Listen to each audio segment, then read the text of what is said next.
রাজশাহীতে দিন দিন বাড়ছে করোনা ভাইরাসের সংক্রমণ। রোববার ৩১ জন রোগীর করোনার নমুনা পরীক্ষা করা হয়। এর মধ্যে ৯ জনের করোনা পজিটিভ।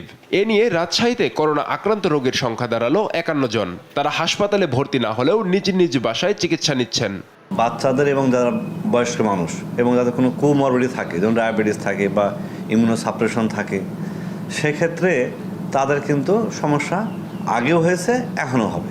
ময়মনসিংহে গেল ৬ দিনে ৪৯ জনের করোনা পরীক্ষায় ৭ জনের পজিটিভ ফলাফল আসে। এর মধ্যে ৪ জনকে হোম কোয়ারেন্টাইন এবং ২ জনকে হাসপাতালের আইসোলেটেড ওয়ার্ডে ভর্তি করা হয়।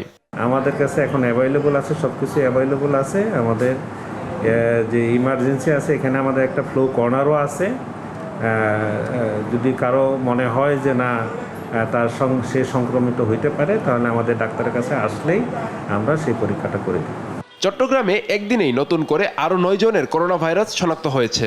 নগরীর ৪টি বেসরকারি ডায়াগনস্টিক সেন্টারে ১৫০ জনের পরীক্ষা শেষে ৯ জনের শরীরে এ ভাইরাস পাওয়া যায়। গেল ৭ দিনে চট্টগ্রামে ১৮ জন করোনায় আক্রান্ত হয়েছেন। মাস্ক পরার পাশাপাশি ভিড় এড়িয়ে চলার পরামর্শ দিয়েছেন চিকিৎসকরা। ভোলায় ৩ দিনে করোনার লক্ষণ নিয়ে আসা ২১ রোগীর নমুনা পরীক্ষা করা হলেও কারো শনাক্ত হয়নি করোনা ভাইরাস। তবে প্রতিদিন বাড়ছে রোগীদের চাপ।